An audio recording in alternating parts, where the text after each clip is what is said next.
Inside a Venezuelan hospital during the food crisis. Venezuela is a country of shortages: water, electricity, medicine, baby formula, toilet paper, car parts, you name it.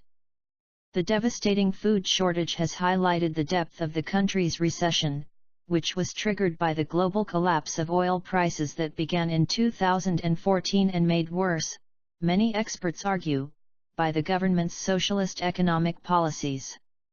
There's been violent looting and massive lines in front of state-run supermarkets where people wait hours but often leave empty-handed. There was even a packed procession across an international bridge last Saturday as more than 35,000 Venezuelans walked to Cúcuta, Colombia, to buy food during a 12-hour opening of the border. There have been more than 3,000 protests in the country so far this year, and the Venezuelan Observatory of Social Conflicts says more than a quarter of them had to do with the food crisis. The fed-up and hungry crowds have a simple message: we want food. The shortage has affected everyone, the rich, the poor, and even the sick and injured in hospitals. At the University Hospital in Caracas, a piece of mortadella and oatmeal water pass for a well-balanced breakfast these days. A piece of bread with some cheese is another menu staple. Riots, looting, and protests raise immediate public safety concerns, but the harmful effects of a sustained food and medicine shortage could be long-lasting, nutritionist Dr. Pablo Hernandez says. We will have a generation of sick people, says the professor at the Central University of Venezuela in Caracas. We are getting sicker, not only physically, but mentally also. If the crisis were to continue for years, he says Venezuela could see a generation of kids with shorter life expectancies than their parents because of the poor environment they are growing up in. Working blindly.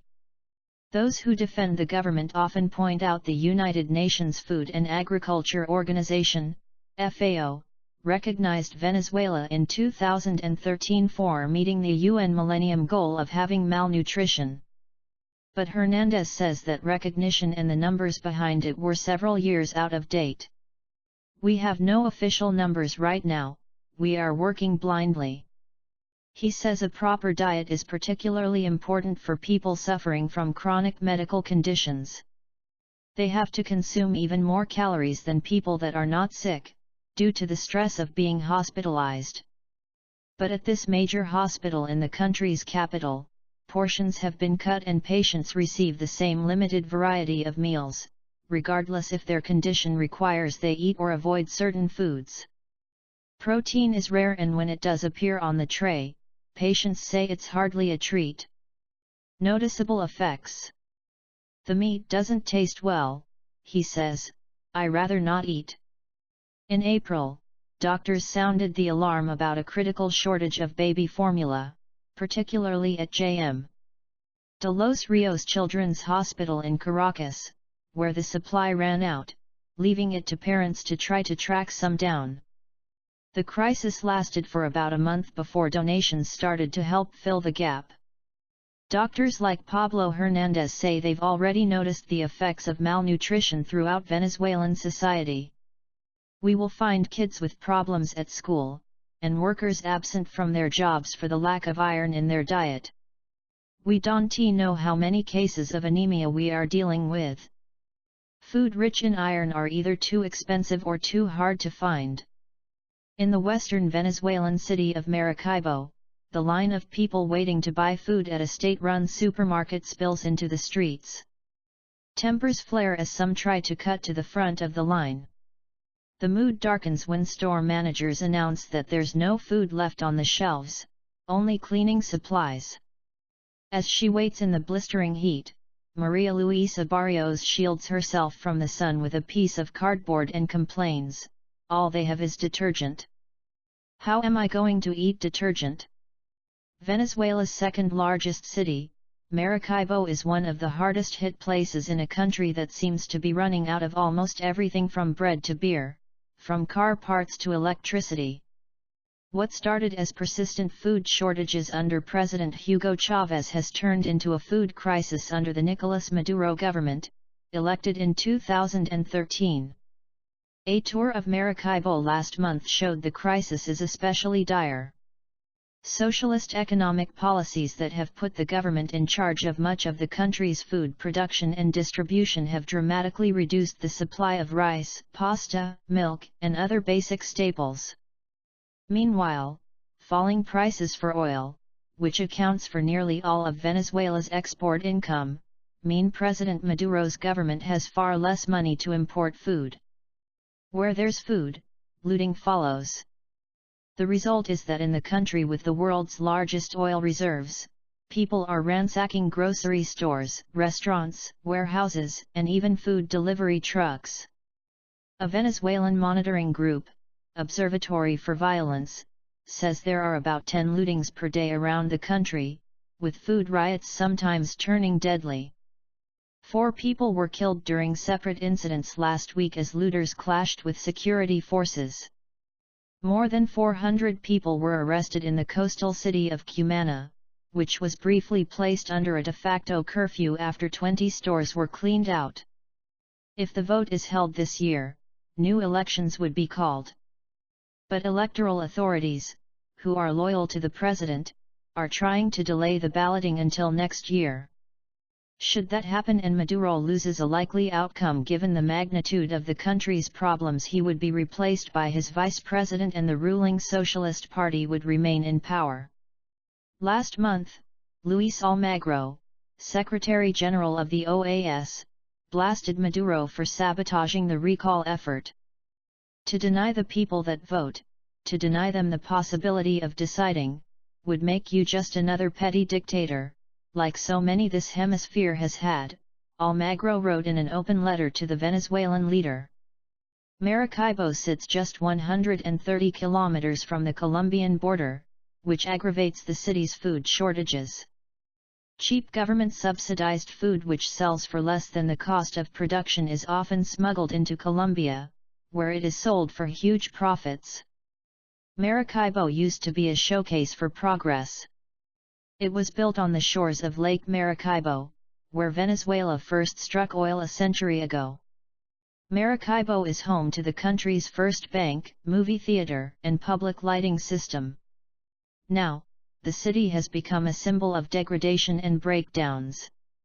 Adding to the frustrations over food shortages, some neighborhoods in the city go without power for up to 12 hours a day.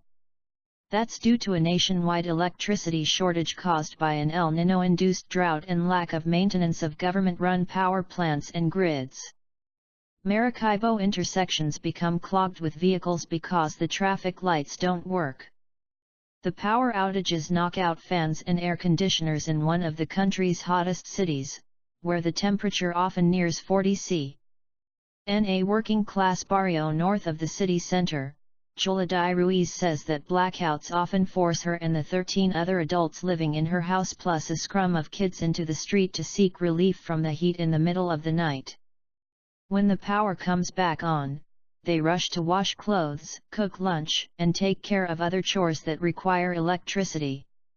Outages affecting elderly man's dialysis. Family patriarch Rodolfo Ruiz, a 79-year-old retired school clerk, points out that his kidneys are failing. When the lights go out, so does his dialysis machine. Dialysis is the only thing keeping me alive, he says.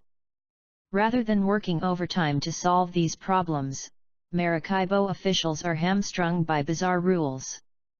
At City Hall, the building was closed on a recent Friday morning. To save electricity, Maduro in April ordered public employees to work just 2 days per week. The decree was lifted this month, but government workers are still on reduced hours. Mayor Evelyn Rosales was working out of the Transportation Department, one of the few functioning city offices. She claims the Maduro government is sabotaging her city.